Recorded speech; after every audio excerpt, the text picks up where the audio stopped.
मौजूद हैं। आज के इस सम्मेलन में आप सभी का स्वागत और अभिनंदन है। नववर्ष की शुभकामनाएं तो हम लोग आपको दे दी है, लेकिन आज फिर से एक बार नववर्ष की आप लोग शुभकामनाएं देते हैं, क्योंकि नए वर्ष में जो प्रथम कृषि है, इसलिए आप लोगों को नए वर्ष की शुभकामनाएं देते हैं। सवाल देश से लेकर के राज्य बल्कि अंतर्राष्ट्रीय प्लेटफार्मों पर यूपीएससी अभ्यर्थी का मुद्दा लगातार उठ रहा है। यह अभ्यर्थी की मांग री एग्जाम, पर एग्जाम हुआ नहीं। सत्याग्रह की शुरुआत हुई थी कबरी बात से, कोई सूद नहीं ले रहा। अभ्यर्थियों की ही मांग पर नेता प्रतिपक्ष आदरणीय तेजस्वी यादव जी पहुंचे थे। आप सब इस बात को जानते हैं और नैतिक समर्थन दिया था कि अभ्यर्थियों की मांग जायज है, एग्जाम होनी चाहिए। प्रथम दृष्टया साफ दिख रहा था कि बड़े पैमाने पर धांधली हुई। बाद में स्वीकार भी किया यूपीएससी ने और एक परीक्षा केंद्र को रद्द किया। पूरे मामले में यूपीएससी ही नहीं, कोचिंग संस्थान से लेकर के यूपीएससी इंक्लूडिंग प्रशांत पांडे को अलग नहीं रख सकते। कोचिंग संस्थानों को किस आधार पर यूपीएससी ने बुलाया और बुला करके बात किया। जब री एग्जाम की बात कर रहे थे अभ्यर्थी, तो नॉर्मलाइजेशन की ओर ध्यान को भटकाने में कोचिंग माफियाओं की बड़ी भूमिका रही और पूरे ये गठजोड़ में एक बड़े पैमाने पर खेल हुआ है। अगर तफ्सीस हो, इसकी सीबीआई जांच हो, जुडिशरी जांच हो, तो यूपीएससी के अध्यक्ष जेल के सलाखों में दिखे। जो लोग साक्ष्य पूछ रहे हैं, साक्ष्य जुटाना सरकार का राइट। सरकार के लोग कहते हैं कि एविडेंस प्रस्तुत करें, फिर गवर्नमेंट का क्या काम? जब जनता ही इन्वेस्टिगेशन रिपोर्ट आपको सबमिट करेगा तब कार्रवाई करेगी। एक बड़ा सवाल सामने है और कोचिंग माफियाओं ने पूरी इस सत्याग्रह को जिस तरह से मोड़ने की कोशिश की, एक अलग दिशा देने की कोशिश की। हालांकि अभ्यर्थियों ने कोचिंग माफियाओं को भी इशारों में करारा जवाब दिया। बैरक वापस जानी पड़ी। अब देखिएगा कि कोचिंग माफियाओं की जब भूमिका ठंड पड़ गई, तो उस पूरे सत्याग्रह को भटकाने के लिए सत्ता संरक्षित एक किरदार की भूमिका खुल करके आ जाती है सामने और पूरे इस सत्याग्रह को डाइवर्ट कर दिया जाता है और हिंसक बनाने की कोशिश की जाती है अपने समर्थकों के द्वारा। लेकिन सबसे बड़ा सवाल कि गांधी मैदान जहां प्रतिबंधित है, प्रदर्शन के दौरान लाठीचार्ज और लहूलुहान छात्र और छात्राएं, इस सबको बड़ी गंभीरता से देखने की आवश्यकता है। इसमें सत्ता संरक्षण की बुआ, लग्जरियस वैन किसके, सत्ता संरक्षित कॉर्पोरेट जगत उस संस्थान को मंथली कितना फाइनेंस कर रहा है।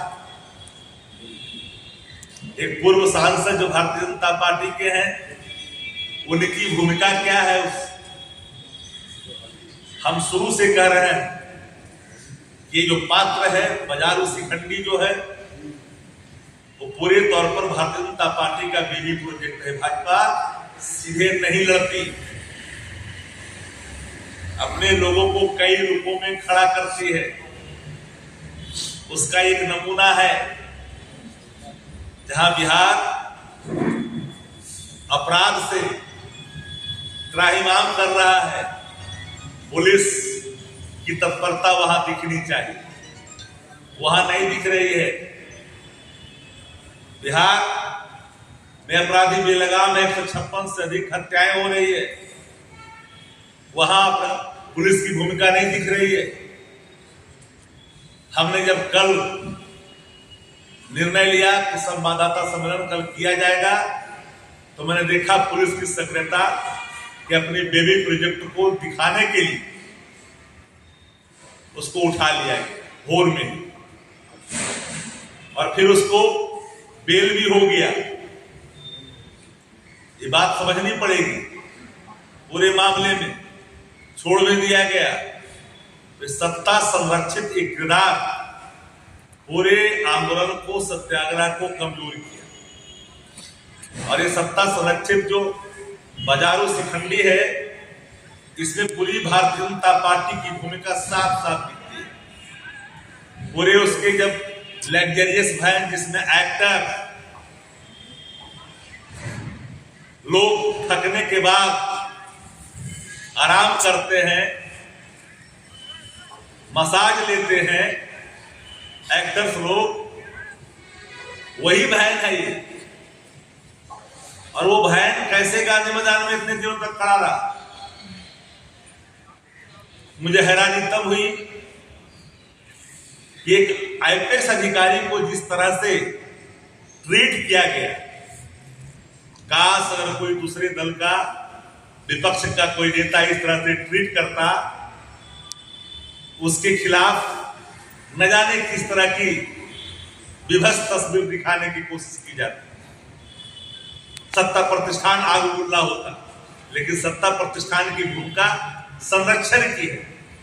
एक पत्रकार महिला सवाल पूछती है किस तरह से उसके खिलाफ आपके रवैये खुल करके सामने, कोई कह रहा है कि हम एसपी गिरी भुला देंगे। महिलाओं के प्रति किस तरह के भाव आपके हैं?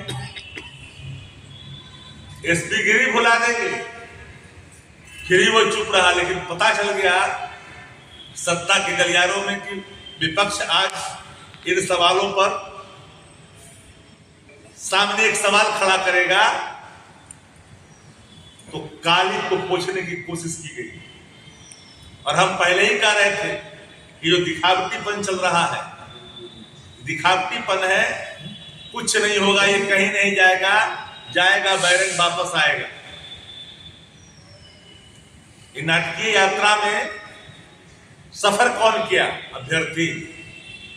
अभ्यर्थियों को जात जात में खंडित करने की कोशिश की गई। अभ्यर्थियों की मांग एग्जाम की थी। पूरी परीक्षा में कोई ऐसा परीक्षा बिहार में प्रेस्टिजियस एग्जामिनेशन बिना लिंक के नहीं हो रहे हैं। कौन जिम्मेदार है? बड़े पैमाने पर खेल है। गैंगमैन को जो क्वेश्चन पूछा जाता था, उस तरह के सिंपल क्वेश्चन आए थे।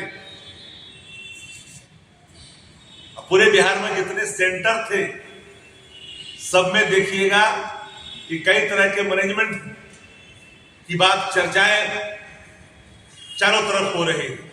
फिर पता चलेगा कि एक रूम लगातार सीरीज बाई सीरीज चीजें निकली। लेकिन सबसे बड़ा सवाल क्या आप देखेंगे कि इस पर प्रतिक्रिया माननीय मुख्यमंत्री जी ने नहीं दिया। मुझे हैरानी हुई, इतने दिन प्रदर्शन के हुए मुख्यमंत्री ने एक शब्द नहीं बोला। मुख्यमंत्री चुप्पी किस पर तोड़ते हैं? 2005 के बाद सृष्टि का निर्माण हमने किया, सौंदर्य की खोज हमने की। सुंदरता की खोज किसने की? मुख्यमंत्री जी ने की। 2005 के बाद, 2005 के पहले सुंदरता थी ही नहीं। पद्मिनी की कहानी आप लोग पहले नहीं पढ़ते होंगे,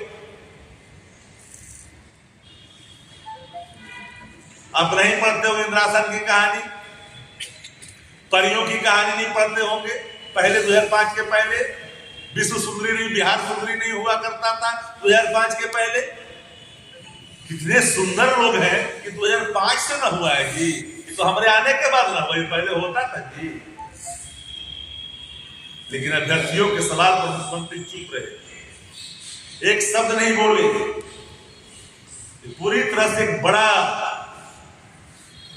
गैंग है जो बिहार के प्रेस्टिजियस एग्जामिनेशन को, जहां पर अधिकारी चुने जाते हैं, उनको प्रभावित की गई।